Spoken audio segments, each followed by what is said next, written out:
Welcome to MSc Physics Classical Mechanics class. This is class number 29. Module number 3 begins.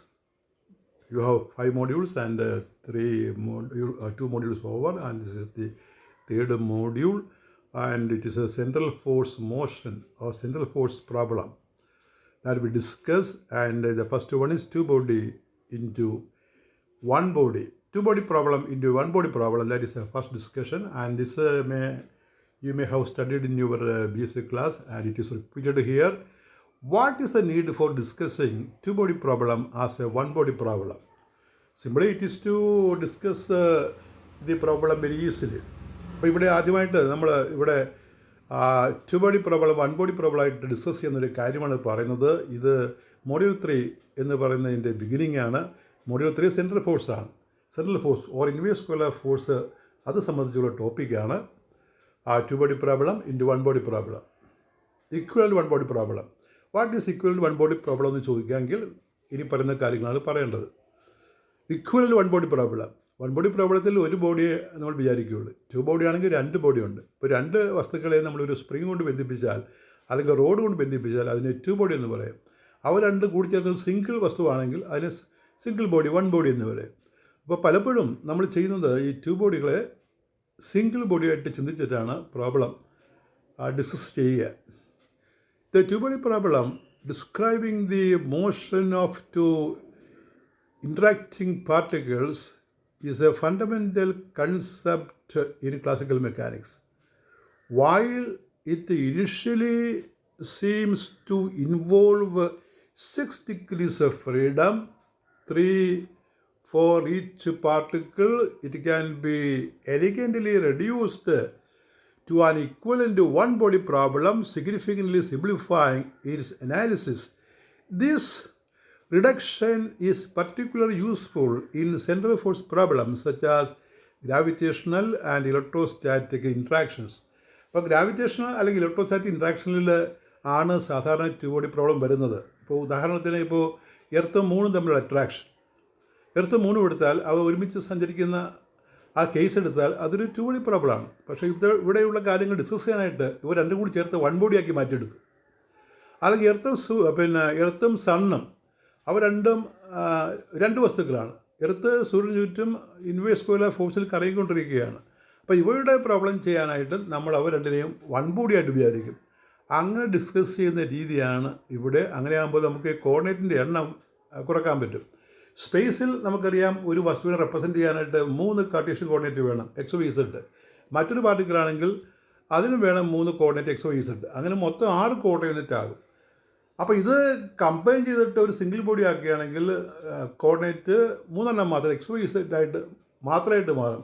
അങ്ങനെ ആകുമ്പോൾ നമുക്ക് കാര്യങ്ങൾ കുറച്ചുകൂടി വേഗത്തിൽ ചെയ്യാൻ പറ്റും.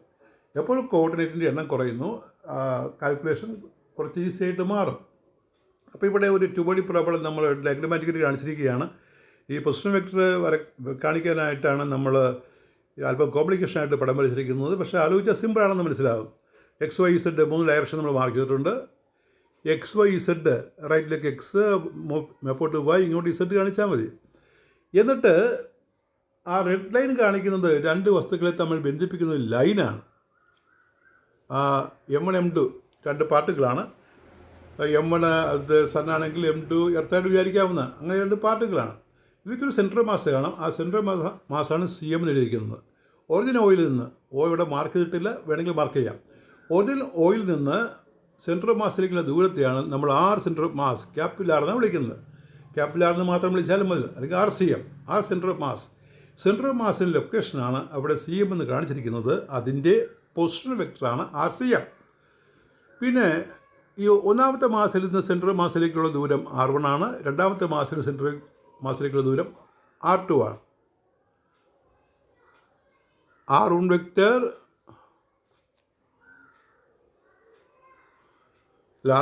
R1 അല്ല, ഈ ഒറിജിനിൽ നിന്ന് ഒന്നാമത്തിലേക്ക് R1 ആണ്, ഒറിജിനിൽ നിന്ന് രണ്ടാമത്തിലേക്ക് R2 ആണ്. ഒറിജിനിൽ നിന്ന് ഒന്നാമത്തെ മാസത്തിലേക്കുള്ള ദൂരം R1 വെക്റ്റർ, പിന്നെ രണ്ടാമത്തെ മാസത്തിലേക്ക് R2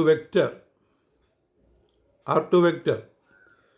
അപ്പോൾ അത് സെൻട്രൽ മാസിലേക്ക് നമ്മൾ റെഡ്യൂസ് ചെയ്ത് കാണിക്കുകയാണ് സെൻട്രൽ മാസിലേക്ക്. അപ്പോൾ R1ൻ്റെ സെൻട്രൽ മാസിലേക്കുള്ള ദൂരം അവിടെ ഉണ്ട്, R2വിൻ്റെ സെൻട്രൽ മാസിലേക്കുള്ള ദൂരം അവിടെ ഉണ്ട്. അപ്പോൾ ഈ M1 M2 തമ്മിലുള്ള ദൂരത്തെ നമ്മൾ ഡിസ്പ്ലേസ്മെൻറ്റ് വെക്ടർ എന്ന് വേണമെങ്കിൽ പറയാം, അല്ലെങ്കിൽ ഈ R1ഉം R2വിലും ഒരുമിച്ച് നമുക്ക് റെപ്രസെൻറ്റ് ചെയ്യാം.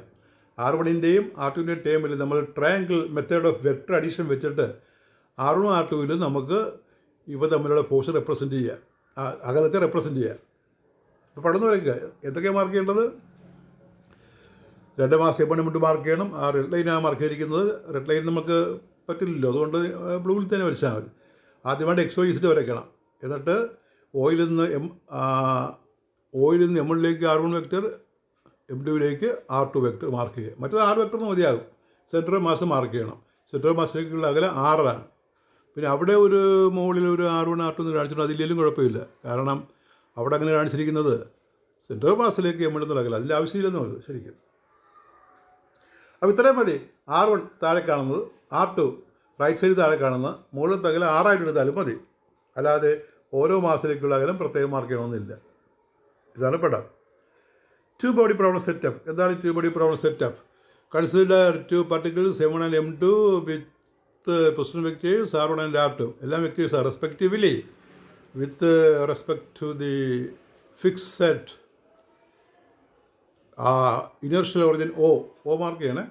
The force acting on the particles are primarily their mutual interaction. അവ തമ്മിലുള്ള ഇൻട്രാക്ഷൻ മൂലമാണ്, അട്രാക്ഷൻ മൂലമാണ് ഫോഴ്സ് ഉണ്ടാകുന്നത്. ലെറ്റ് F12 അത് പ്രത്യേകം ഓർക്കണം. സഫിക്സ് എഴുതുന്നതിന് ഒരു പ്രാധാന്യമുണ്ട്. F12 be the force on M1 due to M2. നോക്കിയേ, force on M1 due to M2. M1ൽ M2 പ്രയോഗിക്കുന്ന ഫോഴ്സ് എന്നാണ് അർത്ഥം. അല്ലാതെ M2ൽ M1 പ്രയോഗിക്കുന്ന ഫോഴ്സ് അല്ല. F12 എന്ന് പറഞ്ഞാൽ M1ൽ രണ്ടാമത്തെ പാർട്ടിക്കിൾ M2 പ്രയോഗിക്കുന്ന ഫോഴ്സ്, അത് പ്രത്യേകം ഓർക്കണം. ഇപ്പോൾ തിരിച്ചെഴുതി കഴിഞ്ഞാൽ രണ്ടാമത്തതിൽ ഒന്നാമത്തെ ബോഡി പ്രയോഗിക്കുന്ന ഫോഴ്സ്, ആ തരത്തിൽ വേണം ചിന്തിക്കാൻ. Let F12 be the force on M1 due to M2 and F21 is the force on M2 due to M1. അപ്പോൾ ഏതിൻ്റെ പുറത്ത് ആണോ ഫോഴ്സ് വരുന്നത് അത് ആദ്യ സഫിക്സായിട്ട് കൊടുക്കണം. F12 force on M1, F21 force on M2, അങ്ങനെ ആലോചിക്കണം.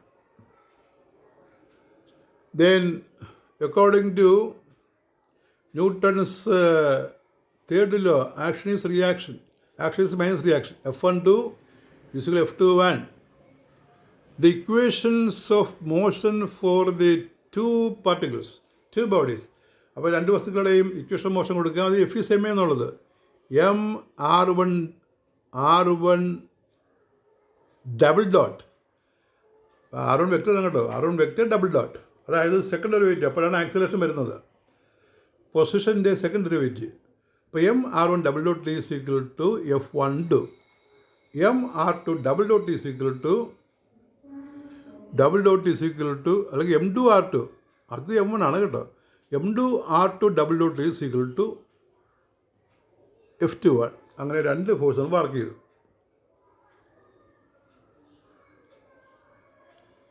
ഇനി introducing centre of mass and relative coordinates. ഇനി നമ്മൾ സെൻറ്റർ ഓഫ് മാസ് എവിടെയാണെന്ന് പറയുകയാണ്.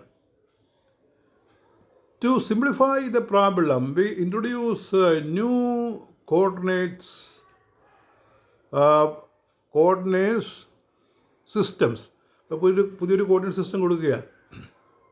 സെൻറ്റർ മാസ് കോർഡിനേറ്റ്, ഇത് position vector of centre of mass R is defined as, ഈ centre mass എപ്പോൾ ഡിഫൈൻ ചെയ്ത് ഇങ്ങനെയാണ്, അതിൻ്റെ സ്ഥാനം R centre of mass M1 R1 vector plus M2 R2 vector all by M1 plus M2. M1 R1 plus M2 R2 by M1 plus M2, അത് വളരെ common ആണ്. Differentiating toys, അപ്പോൾ ഇതിനെ നമ്മൾ ഡിഫറൻഷ്യേറ്റ് ചെയ്യണം. Differentiating twice with respect to time we get the acceleration of the centre of mass. അപ്പോൾ അതൊന്ന് cross multiply ചെയ്യണം. അപ്പോൾ M1 plus M2 into R is equal M1 R1 plus M2 R2 എന്ന് കിട്ടും. ക്രോസ് മൾട്ടിപ്ലൈ ചെയ്യുമ്പോൾ M1 plus M2 into capital R is equal M1 R1 plus M1R1 plus M2 ആട്ടെന്ന് കിട്ടും. അതിന് ഡിഫറൻഷ്യേറ്റ് ചെയ്യുമ്പോൾ 2 പ്രാവശ്യം മാസിന് യാതൊരു മാറ്റമില്ലാതിരിക്കും. അതൊരു കോൺസ്റ്റൻ്റാണ്. ആർ ക്യാപിറ്റൽ ആർ വെക്ടറിന് ആർ ഡബിൾ ഡാറ്റ് ഇപ്പോഴത്തെ അതുപോലെ M1R1 double dot plus M2 R2 double dot എന്ന് കിട്ടും. അപ്പോൾ ഒന്നാമത്തെ F1 ആണ്, ഒന്നാമത്തെ F12 ആണ്, രണ്ടാമത്തെ F21 ആണ്. അപ്പോൾ M1 plus M2 into capital R is F12 plus F21. പക്ഷേ ഒന്ന് ആക്ഷനും മറ്റേ റിയാക്ഷനുമാണല്ലോ, അപ്പോൾ അത് രണ്ടും ഈക്വൽ ഓപ്പോസിറ്റ് ആയിരിക്കും. Since F12 is equal minus F21, we have they will cancel. We have M1 plus M2 into R vector LHS also 0 is equal to 0.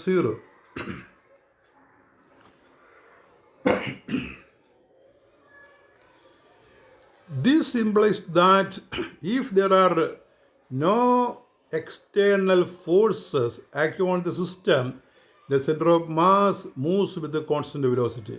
അതായത് മൊത്തം ഫോഴ്സസ് 0 ആകുമ്പോൾ അതിൻ്റെ അർത്ഥം ആക്സിലറേഷൻ 0 ആവും, വെലോസിറ്റി കോൺസ്റ്റൻ്റ് ആകും. ആക്സിലറേഷൻ 0 ആണെങ്കിൽ velocity constant ആണല്ലോ. അപ്പോൾ കോൺസ്റ്റൻ്റ് വെലോസിറ്റിയിൽ സെൻറ്റർ ഓഫ് മാസ് പോകുമെന്ന് പറയാം. This means the motion of the centre of mass can be completely separated and solved trivially. അപ്പോൾ ഇങ്ങനെ ഈ 0 വരുന്ന രീതിയിൽ നമുക്കിതിനെ സോൾവ് ചെയ്തെടുക്കാം.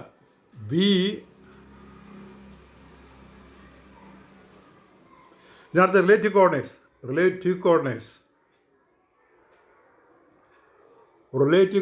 The relative position vector R is defined as the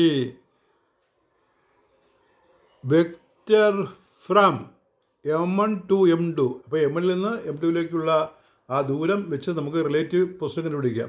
R vector is R2 minus R1. അതായത് ആ direction നമ്മൾ മാർക്ക് ചെയ്താൽ മതി. ഇപ്പോൾ R1ൻ്റെ അതേ ഡയറക്ഷനിൽ, ഇപ്പോൾ R1 ആൻറ്റി ക്ലോക്ക് വൈസ് ആണെങ്കിൽ ആറും ആൻറ്റി ക്ലോക്ക് വൈസ് മാർക്ക് ചെയ്താൽ R1 plus R is R2 or R vector is R2 minus R1. അത് നമ്മൾ ആ ട്രയാങ്കിൾ എങ്ങനെ മാർക്ക് ചെയ്യുന്നു അതുപോലെയാണ് ഇത് വരുന്നത്. അപ്പോൾ R1 നമ്മൾ ഓയിൽ നിന്ന് M1ലേക്ക് വലിച്ചു, R2 ഓയിൽ M2യിലേക്ക് വലിച്ചു, പിന്നെ R എന്നുള്ളത്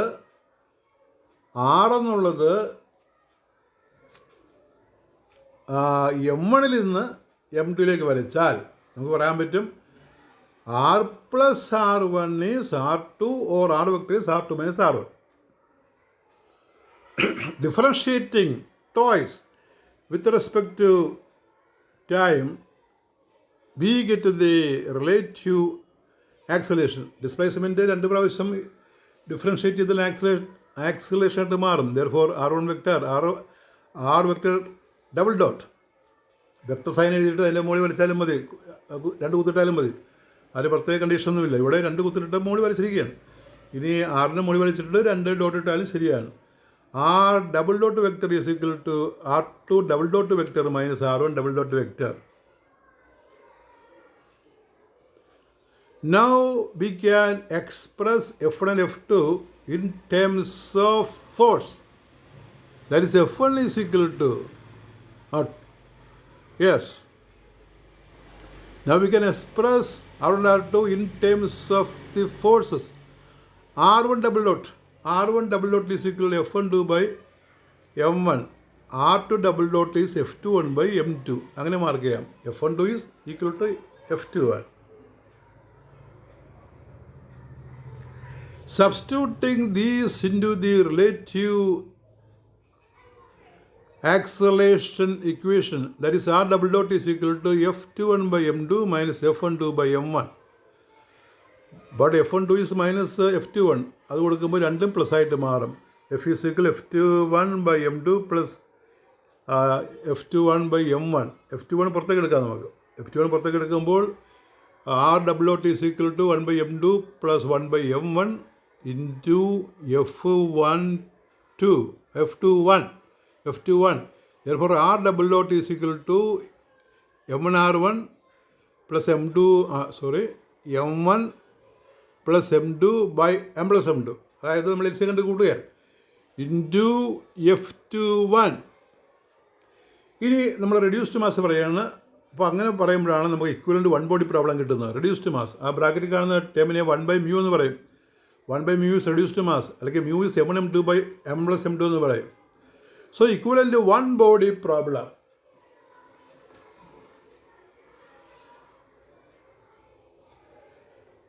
Equivalent to one body problem. Now we define reduced mass mu. Mu is equal to m1m2/m + m2.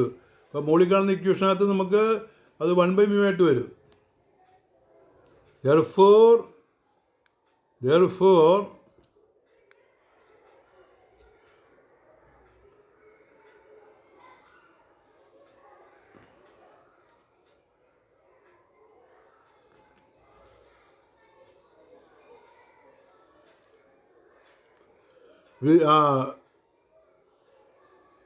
mu is equal to this.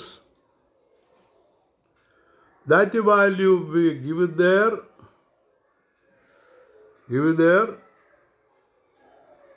We can rewrite the equation for relative acceleration as രണ്ടും തമ്മിലുള്ള relative acceleration. ആ step നിർബന്ധമില്ല, relative acceleration ആണ്. Relative acceleration is F21. അല്ലെങ്കിൽ അത് മുകളിൽ കൊടുത്താൽ മതി. മുകളിൽ കൊടുക്കുമ്പോൾ നമുക്ക് കിട്ടും R = F21/μ എന്ന് എഴുതാം കേട്ടോ. റിലേറ്റീവ് ആക്സലേഷൻ എങ്ങനെയാണ്? റിലേറ്റീവ് ആക്സലേഷൻ F21/μ എഴുതിയിട്ടില്ല. R = F21/μ അങ്ങനെ കൊടുക്കുക, F21/μ. This equation is exactly the same form as Newton's second law for a single particle. Single പാർട്ടിക്കിളിൻ്റെ ടേമിൽ നമുക്ക് വരികയാണ്. അതായത് R = F21/μ, അല്ലെങ്കിൽ μR F21. μ എന്ന് പറയുന്ന ഒരു സിംഗിൾ മാസ്സായിട്ട് വരികയാണ്. This equation is exactly the same form as Newton's second law for a single particle of mass mu moving under the influence of the force F21, which is a force exerted on force on m2/m1, or we can write reduced mass mu is equal to, what is it? The reduced mass always less than, അതായത് ഈ മ്യൂസിക്കിൽ m1m2/m + m2 എന്ന് എഴുതി കഴിഞ്ഞാൽ മ്യൂവിൻ്റെ value എപ്പോഴും m1-നേക്കാളും m2-നേക്കാളും ചെറുതായിരിക്കും. If m1 reduced mass mu, the reduced mass is always less than or equal to the lighter of the two mass. If m1 equal to m2, example Earth and the satellite, then mu is equal to m1. ഒരു വലിയ മാസിൻ്റെയും ഒരു ചെറിയ മാസിൻ്റെയും earth മൂണും അവ രണ്ടും തമ്മിൽ reduced mass കണക്ക് കൂട്ടിയാൽ ഏകദേശം എർത്തിൻ്റെ മാസമായിട്ട് തന്നെ മാറും. If m1 is equal to, the reduced mass is always less than or equal to the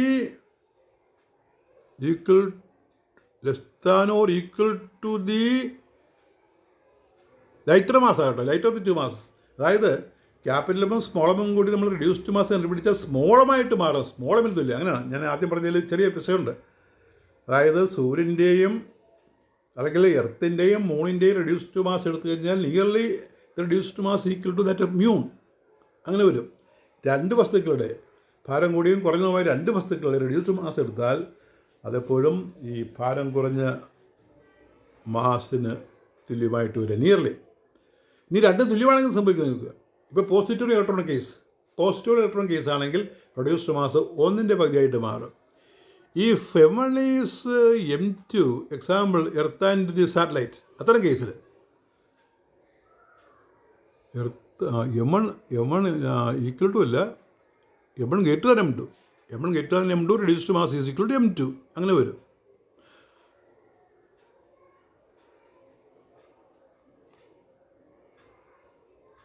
ഇത് രണ്ടും തുല്യമാണെങ്കിൽ ഒന്നിൻ്റെ പകുതിയായിട്ട് വരും. ഇപ്പോൾ ഇലക്ട്രോൺ പോസിട്രോൺ കേസാണെങ്കിൽ രണ്ട് പാർട്ടികളും സെയിം മാസ്സാണ്. അപ്പോൾ റെഡ്യൂസ്ഡ് മാസ് m/2 ആയിട്ട് വരും. ഇപ്പോൾ ഇലക്ട്രോൺ മാസ് സ്മോളാണ്, പോസിട്രോൺ മാസ് സ്മോളാണ്. റെഡ്യൂസ്ഡ് മാസ് എന്ന് വിളിച്ചാൽ m1 m2 by m1 plus m2 എന്ന് പറയുമ്പോൾ m by m plus m by 2 ആം. m വെട്ടിപ്പോയിട്ട് m/2 എന്ന് കിട്ടും. ഇനി സെൻട്രൽ ഫോഴ്സ് പൊട്ടൻഷ്യൽ, സെൻട്രൽ ഫോഴ്സിൻ്റെ പൊട്ടൻഷ്യൽ ഉണ്ട്. If the interaction force is central force, meaning it only depends on the magnitude of the relative distance r,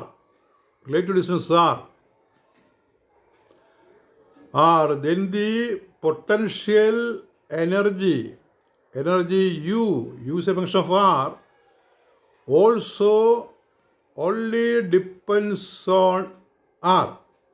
The Lagrangian for the equivalent to one body problem becomes, എന്താ Lagrange? One body problem Lagrange എന്താണ്? മാസിന് പകരം mu ഊട്ട് എഴുതേണ്ടി വരും. Lagrange നമുക്കറിയാം, it is T minus V, the kinetic energy minus potential energy. Potential energy V simply write as U or U R. ആ kinetic energy half M V square. Since this is one body problem we have to use reduced mass. ഇതേപോലെ Lagrangian, relative Lagrangian is equal to half mu r square, r modulus square, minus u is the potential energy, minus. This is the Lagrangian for a single particle of mass mu moving in a central potential ur. This is significance. What is significance of this? The reduction of the two-body problem to an equal to one-body problem is a powerful tool in physics particularly. ഇത് വളരെ പ്രധാനപ്പെട്ട ഒരു കാര്യമാണ് ഈ one body പ്രോബ്ലമായിട്ട് മാറ്റുക എന്നുള്ളത്. Celestial mechanics, celestial motion, ഈ ഗോളാന്തര ചലനമൊക്കെ പഠിക്കാനായിട്ട് ഇത് അത്യാവശ്യമാണ്. Celestial motion, understanding planetary orbits, binary star systems and satellite motion, Kepler's laws for example, അവിടെയെല്ലാം ഇത് അപ്ലൈ ചെയ്യും. Atoms and molecules, physics, molecular, atomic and molecular physics, describing the interatomic interaction between two particles within an atom or molecules. Example electron nucleus interaction. ഇവിടെയെല്ലാം നമ്മൾ reduced mass apply ചെയ്യാറുണ്ട്. Scattering problems, analysing ഈ collision of particles, scattering means collision of particles, analysing how particles scatter off each other. അതിന് ഈ two body problem, reduced one body problem apply ചെയ്യുന്നുണ്ട്. അപ്പോൾ അതിൻ്റെ questions പ്രധാനപ്പെട്ട ഇതാണ്.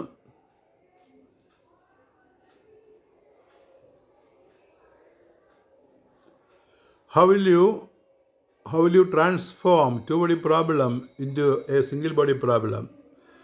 What is the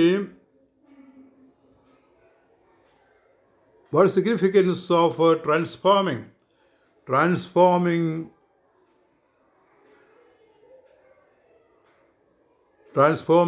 a two-body problem into one-body problem? Two എന്നുള്ളത് TWO ആക്കുക. What is the reduced mass? What is reduced mass of reduced mass? How will you express Lagrangian of two-body problem using reduced mass? അപ്പോൾ എങ്ങനെയാണ് ലഗ്രാഞ്ചിൻ എങ്ങനെയാണ് കാണിക്കുന്നത് എന്ന് പറയുക.